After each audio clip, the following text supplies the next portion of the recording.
Oh, man. Every day, Michelle, sometime between 5 and 11 a.m., sometimes a little later because I do this thing by myself. We have our Central Indiana Scoreboard Show where we have news, highlights, sound bites from Pacers, Colts, Fever, IndyCar, IU, Purdue, Ball State, Butler, those kinds of things. Plus, really, really good high school sports coverage. In fact, I'm heading to golf in the morning to the regional, and we'll have that for you. Again, every day, your audio sports section. Please join us. Right now, you're listening to the Central Indiana Sports Report podcast number 293.5, and man, was it a fun one. Michelle Garmon, Mike Rich, John Robertson, and his daughter Kairi, they were both at the game. They dropped in for a few minutes. We also, of course, were joined by Will Retherford, who pointed out yesterday that he's the only one to make it to every single Pacers post-playoff podcast that we've done. The only one, he wanted to point that out. Plus Cody Emerson of the Greencastle Banner-Graphic and my former boss at the News and Tribune, Mike Hutsell. We had a lot of fun, and it's time to celebrate. You're listening to the Central Indiana Sports Report with your host, Greg Mengelt. Welcome Pacers and NBA fans to the Central Indiana Sports Report. We are celebrating here at Stage 22. The Pacers are up 2-1 after what looks like it's going to be a 116-107 victory over the Thunder. And for the second time in franchise history, the Indiana Pacers are 2 wins away from an NBA championship. Now up 2-1 on the Oklahoma City Thunder with another game left to play in Indianapolis coming up on, is it Friday? Friday. Hadn't even been thinking about that game until right now. And we are joined by Michelle Garmon, who's right here next to me. Hey, Mike. Hey, Michelle. Hey, Greg. Our Pacers guy, and Cody Emerson of the Greencastle Banner-Graphic. And guys, the Pacers are 2 wins away from an NBA championship. Mike? It's just crazy. Oh, Mike. Pretty damn excited tonight. I sat and watched that with a couple soldiers. We ordered some pizzas and were able to watch the whole game, and so it was pretty awesome. Are you able to hear me very well? Oh, yeah. We hear you great, Mike. Oh, good. So the Iranians decided not to invade Camp Atterbury during the game? No, there were mortars going off. Celebration, I hope.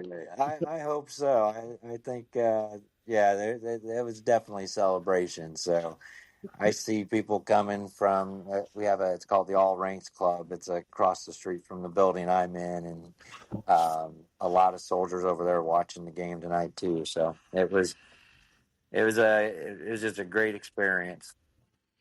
Hey, Mike. Ben Matherin, man, what a game he had for the Pacers. About time. And when he feels it just so freaking confident, and just, his confidence is just fantastic. And when he's got it going. And tonight was, I don't even know what he ended up with. It was 22, 24 points, something like that. But I actually think it was 26 or 27. Yeah, that's 27. Okay. Yeah.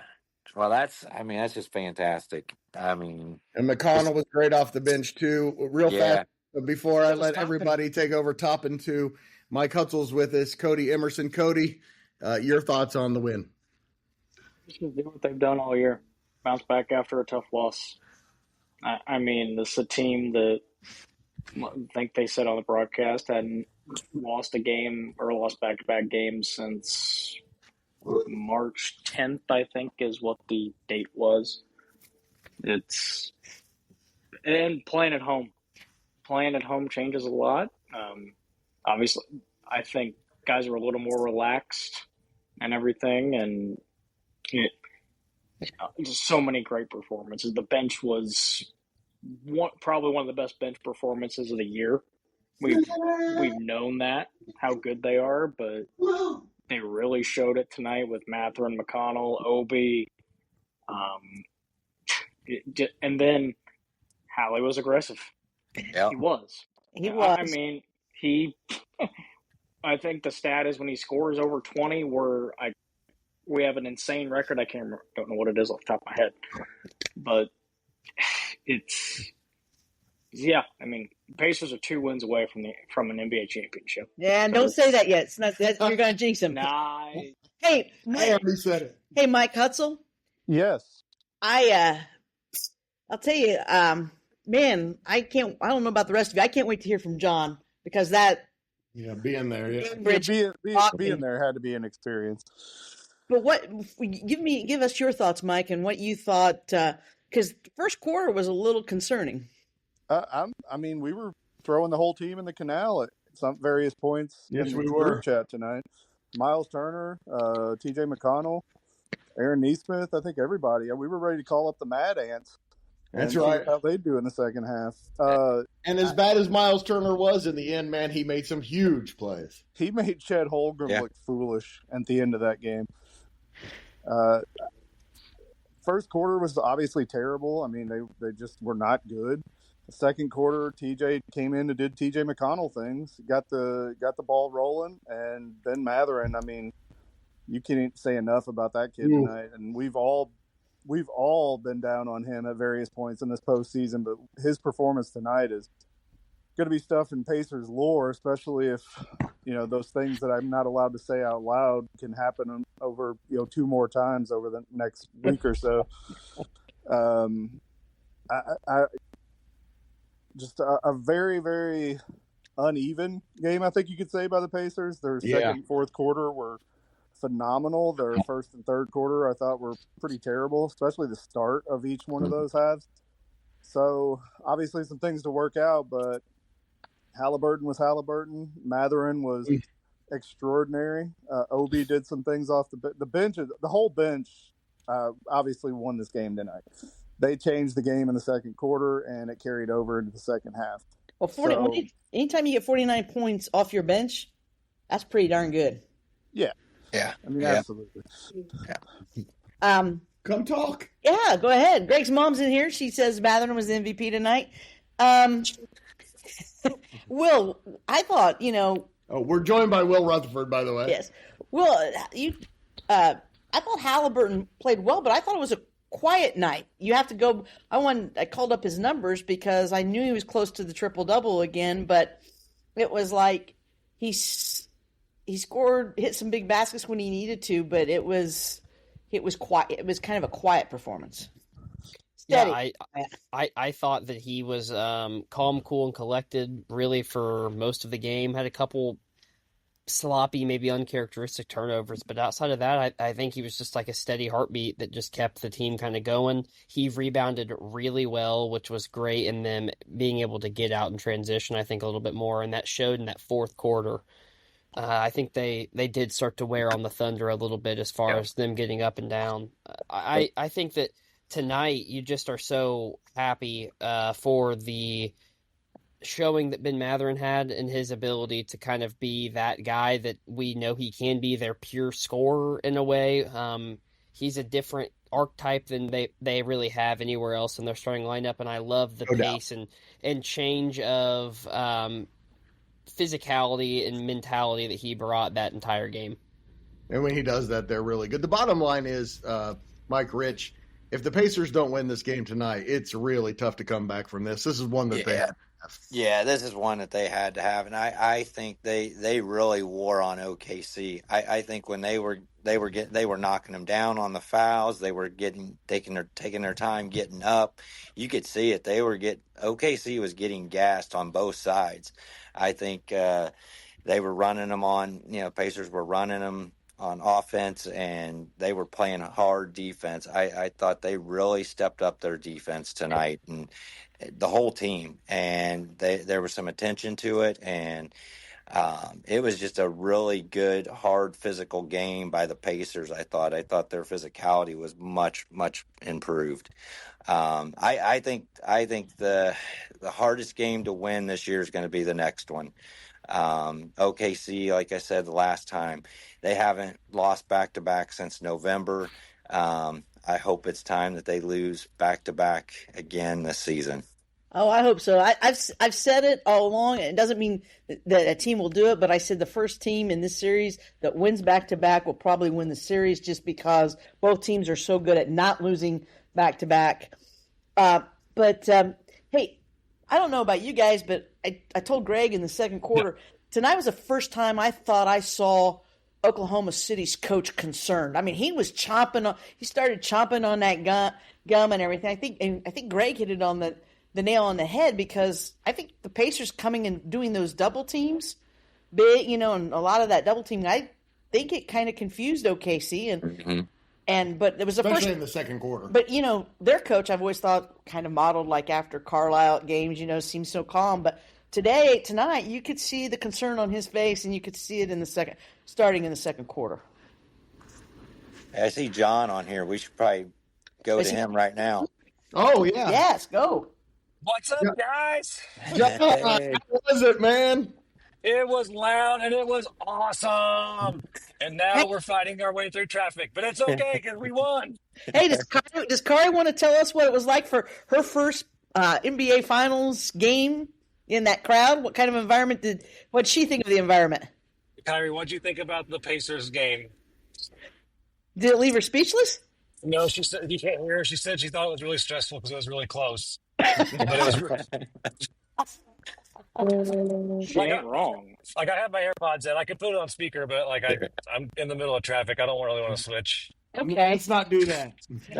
But man, let me tell you, the place was rocking. It was rocking. There was a point in the third quarter where it felt like everybody used up all their energy in the first half. It's like, even though it was going our way, it wasn't quite as loud as you would want it to be, just because everybody was tired, I think, because seriously, people were loud. But then at fourth quarter, it was just nuts. I mean, like, I could barely hear myself think, and my voice is not very good, and it was awesome. I wasn't there, and I am emotionally beat. It just took a lot out of me, and I wasn't even there.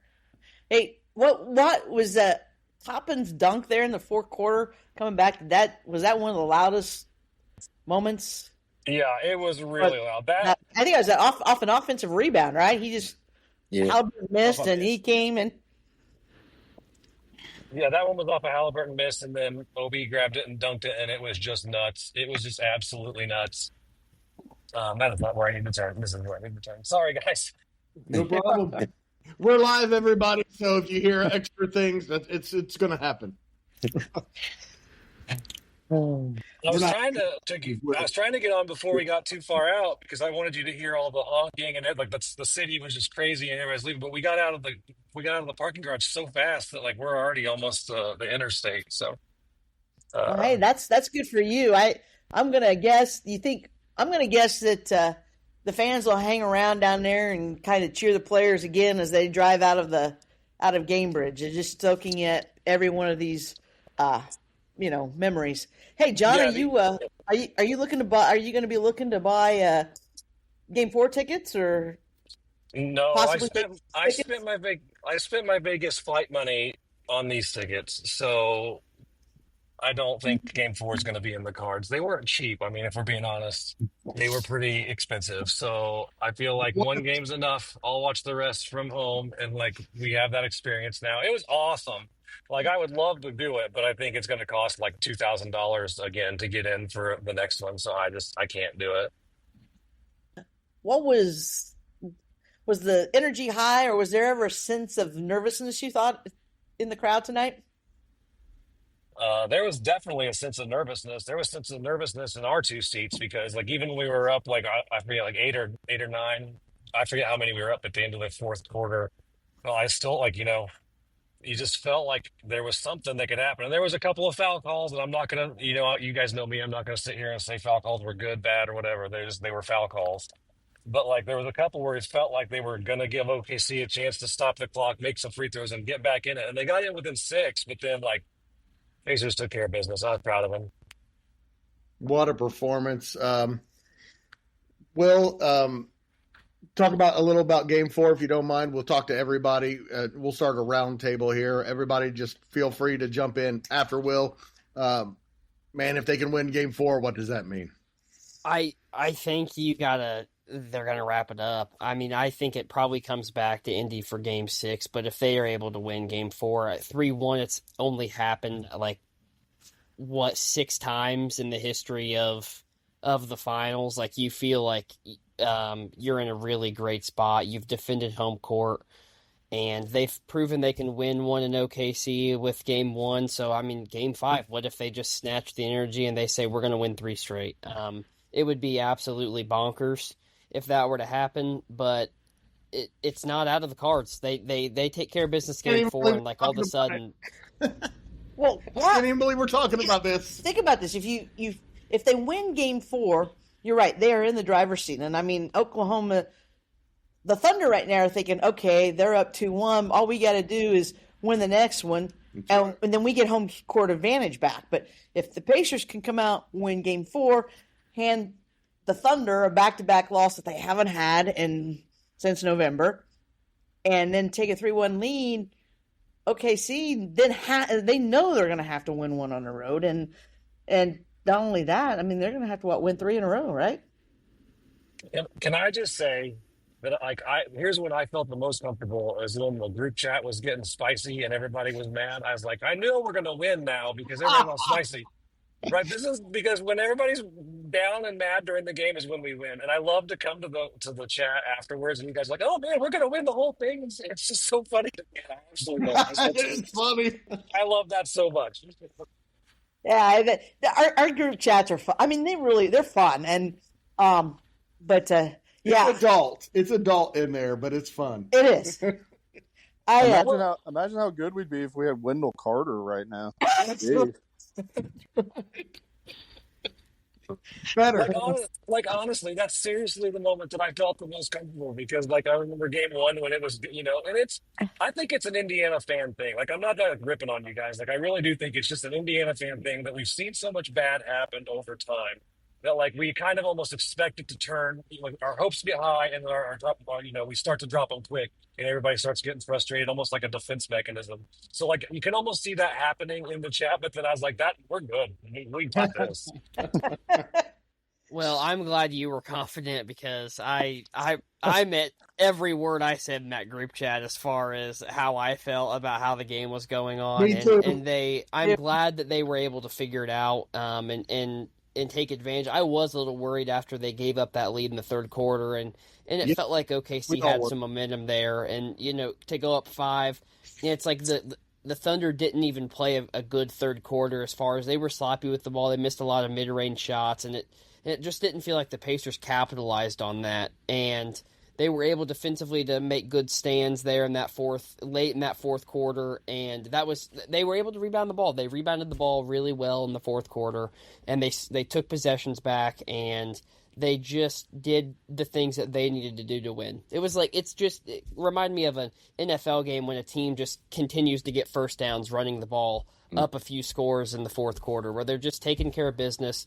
They're consistent, and I really appreciated that they won that game tonight. Oh, I kind of see the other Thunder. I think that first quarter, granted, I was heading home. I missed, I think. I was trying to listen to Mark Boyle, but the radio station wasn't doing a good job of coming in. But was trying to keep up with it.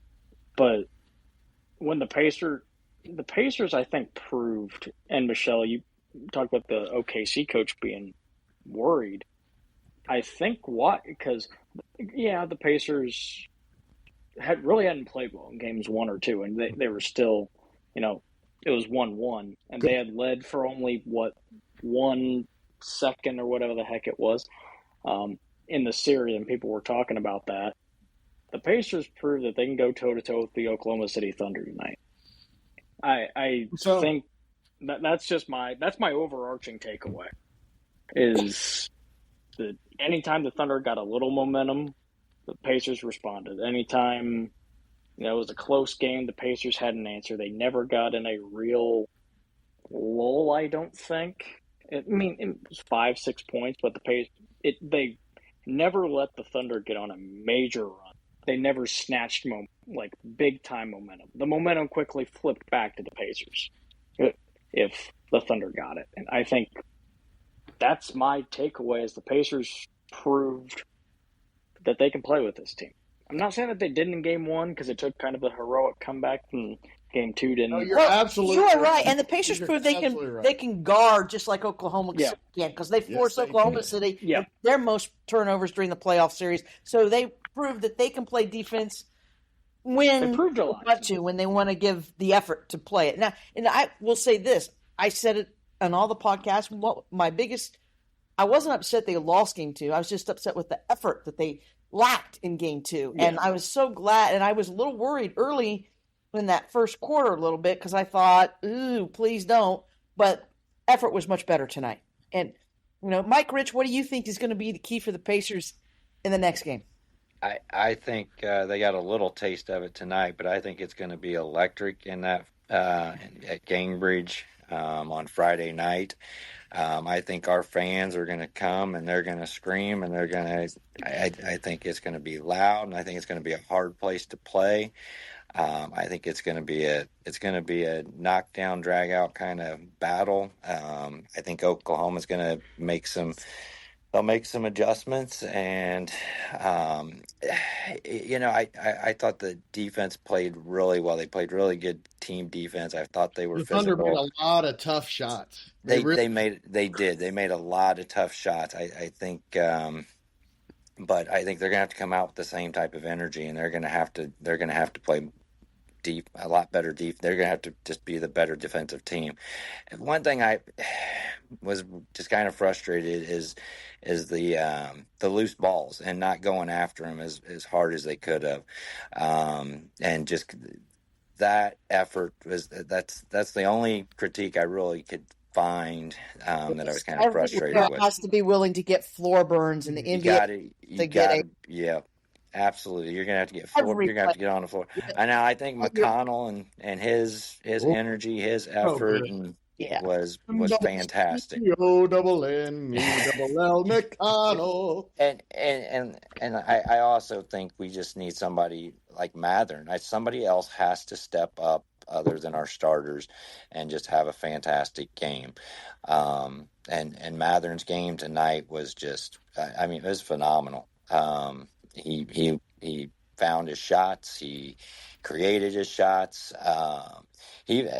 Even when he got kind of stuck there towards the end of the game on the baseline and the half court line, and he at least got the foul. I was really nervous it was going to be a turnover there, and we ended up not turning over the ball. So, but to win the turnover battle and to have them match the turnovers we had in and the game we had the other night. I think I just think it's going to be the crowd. I think the crowd is going to bring the energy, and I think they're going to feed off of it.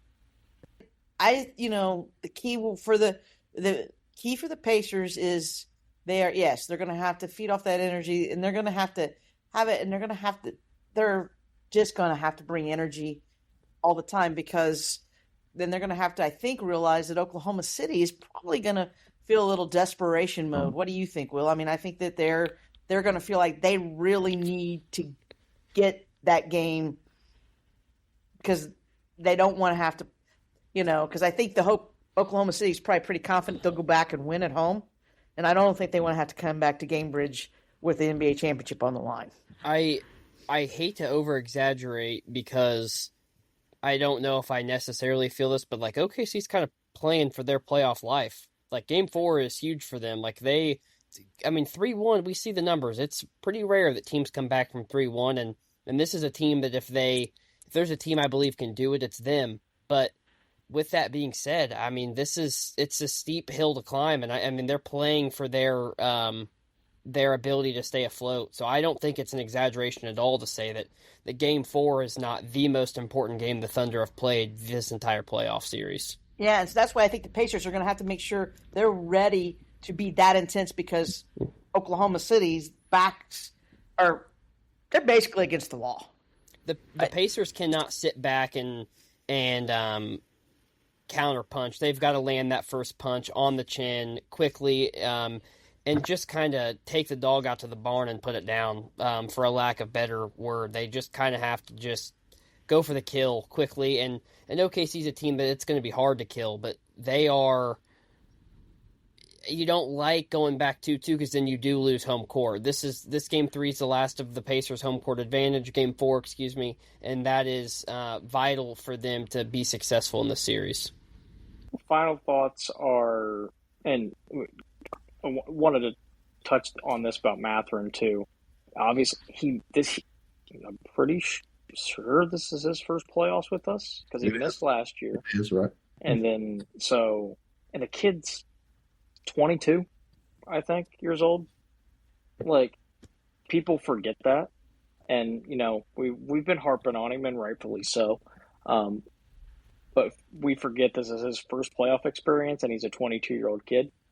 But he played his ass off tonight, and so hopefully he can continue that in game 4.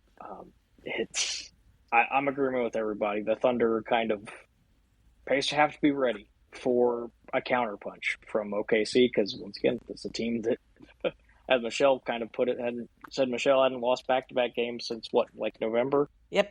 Or something like That's what that. Mike said. Mike Rich knows. Yeah, it's not going to be easy.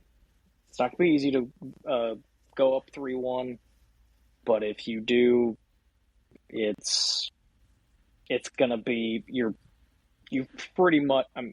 Like Will was saying, you pretty much won the series because it's hard to do. Yeah, coming back from 3 the series, great improved. By the way, Rick Carlisle said after the game reportedly that Miles Turner was very sick. Just for the record, he played through a significant illness. I'm just going to close my segment with 3 stats. 1, because it kind of blew me away. 1, because I'm petty. And 2, because I think it'll make everybody and 3, because it'll make everybody happy. 1, the Pacers have now outscored Oklahoma City 100-73 in the fourth quarter of games in this series. Nice. That's kind of crazy. Yes, 2, there's only 2 players in NBA history in a single postseason with 40 blocks and 33 pointers made. Draymond Green and a guy named Miles Turner. God bless you. That's fine. I still would rather have a center that averages 10 to 11 rebounds a game. Sorry. Good night for this. 3, and I loved when I saw this. In a 1-1 series, the team that wins game 3 wins 80% of the time. Yeah, I know, but there's always that 20%. Hey, I'm not finishing my sign that I'm taking to the parade just yet. All right. But Can't wait to see it, though. I know. I've got it ready. It's in the chamber. I know what it's going to say. I just need there to be a damn parade so I can bring it out. I want to say that my wife just texted me that she saw someone driving a car today with an Oklahoma license plate, and she had to flip him off out of principle. If Stay those classy, guys Indiana. could read, Greg, they'd be very upset. So, That's what we needed on. You wanted somebody to bash Oklahoma the other day on the podcast. That's what we needed. We needed Hutsell. Hey, Will, your turn. Go I ahead. did you, Hutsell, when we were bashing Oklahoma the other day. where was I? I should have been there. No, That was yesterday. I don't know where you were. afternoon. Yeah. I did my best to work in your stead, but I don't know if I got the job done in the way you would get it done. Oh, you were pretty good, though. You were good. We couldn't get anyone else to jump on the bandwagon. No, I mean, it's Oh, my- so Will, polite. Mike. you're the only man who's ever said Pizza King's better than New York pizza, man. I've got to respect your hate game just for that statement alone, man. Yeah, thank you. My final statement, they took care of business. They got the job done. They can play toe-to-toe with Oklahoma City. They can be effective even when they don't shoot the 3-ball well, which they did not do tonight. They can play defense, and Gamebridge was electric. They fed off that energy. Game 4 is the most important game maybe in both franchises' history. I think you could make an argument. So, I mean, if you're expecting to see fireworks, I think that you look to Game 4 for that. And I got to give all the props for Miles Turner for fighting through and battling through that severe illness that he had. I'm glad that he could. I didn't know illnesses affected your ability to rebound or hustle or Affected by just do all the Life is not the night. do all the things that you are just supposed to do if you show up on the floor. But I'm glad that the stat about the 40 blocks and 30 3-pointers can exist for all the Miles Turner fanboys. I know kudos to him. you all listen. I know you all thought the other was going to be Mitchell Robinson, but it's not. No, actually didn't. Like I said, the shots don't move right now. By the way, T.J. McConnell tonight became the first player in NBA history to have 10 points, 5 assists, and 5 steals off of the bench. And one more time, I got to say it before we get to Mike Rich. No. MCCONNELL McConnell. The cherry picking stats on this show this evening is outrageous. Greg, you need to come up with a song for Miles Turner. Go ahead, Mike Rich. Well, I agree 100%. I think Game 4 is probably the most important game ever in Indiana Pacer history. Biggest game in Pacers history, no doubt about it. No doubt about it. They win that game. They put themselves in a great position to potentially not even have to come back to Indiana. I'm going to look for Game 6 tickets. If it goes to Game 6, I said at the beginning of the season I would probably spend up to $2,000 to go to a game. Building, don't you? So I want to feel that energy. I want to be part of that energy. It's going to be electric on Friday. It's going to be nuts. And if it comes down to a close game, I don't think OKC can win it. I think that the Pacers are battle tested throughout this season, throughout this playoffs. This is one of the best playoff runs that we'll ever probably witness in our lifetime with the Indiana Pacers. And I think they believe. I really think they believe that they can beat this team after tonight. And it showed. I was a little nervous with their body language at the beginning of the game. They kind of just didn't look like they were, they didn't look right. But as the game went on and they got into that fourth quarter, OKC is not the Indiana Pacers. They're not going to come back and score 10 points in, 20 seconds, 24 seconds or whatever. They're not. I mean, if it comes to a clutch game, I'm going to take the Pacers. So again, I hope it doesn't come back to Indiana. It's going to save me $2,000. You can take that $1,000 and you can pay for us to have a party if they win. This is a once in a lifetime opportunity. I think John had just a great opportunity to go down there tonight and get that experience. And if it comes back to Indiana and they're on the brink of winning a championship, and I can have an opportunity to be there, God, that would just be, I don't know. As a Pacer fan, as long as I've been, that'd be bucket list. Hey, Kairi, was tonight's game being an NBA Finals game at Gamebridge with the crowd rocking? Is this your biggest? Oh, sorry. This is Kairi, and I don't know if I always get that pronounced right, because to me, when I met her, her nickname was KC, so that's what I'm used to. So, Robertson, this is John's daughter. She is now you're going to be an 8th grader, correct? Yes. Yes, just completed her 7th grade season. She plays basketball, and she and her dad attend a lot of games. In fact, they have a goal to go watch the Pacers play a game in every NBA arena, and they have been to how many so far? 9, I think. 8 or 9. 8 or 9. Yeah, so it's pretty good. She's gotten to see some big wins. Her and her dad were there in Minnesota for the last second 3-pointer and everything. But are any of those wins better than what you saw tonight? I don't think so. This was insane. This was crazy. Just let's roll out so they can hear. Yeah, I don't think so. This was crazy tonight. Oh. So were you nervous? Yes, very much. So was dad pretty nervous? Yeah, a little bit. I'm 51 years old. I'm way too old to get this. Like, I'm almost sick from how nervous I was tonight. I can't even do this freaking podcast. So hey, who's your And favorite? I wasn't even there. Who's your favorite Pacer? I'd say Nemby. Nemhard. Andrew Nemhard, sorry. That's okay. Yeah, we got it. We got it. So who do you think played the best tonight? I think early it was definitely Siakam. Siakam played really well.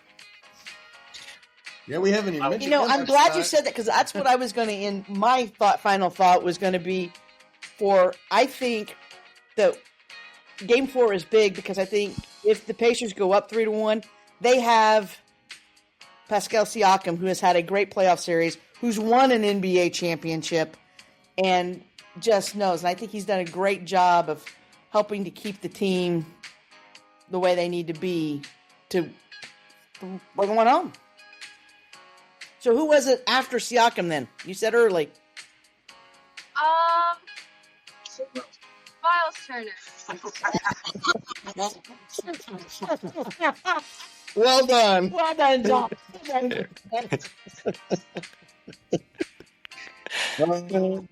My final thoughts before we go is if the Pacers win the rest of their home games, they are NBA champions. I can't believe I'm saying that. And I love you, Miles Turner.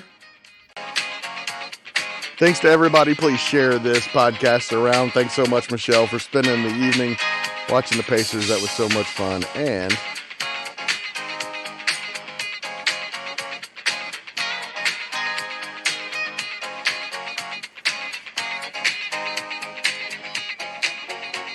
the Central Indiana Sports Report is a product of ITG Media. And I love Susie. Also, I love the Pacers. Go Pacers.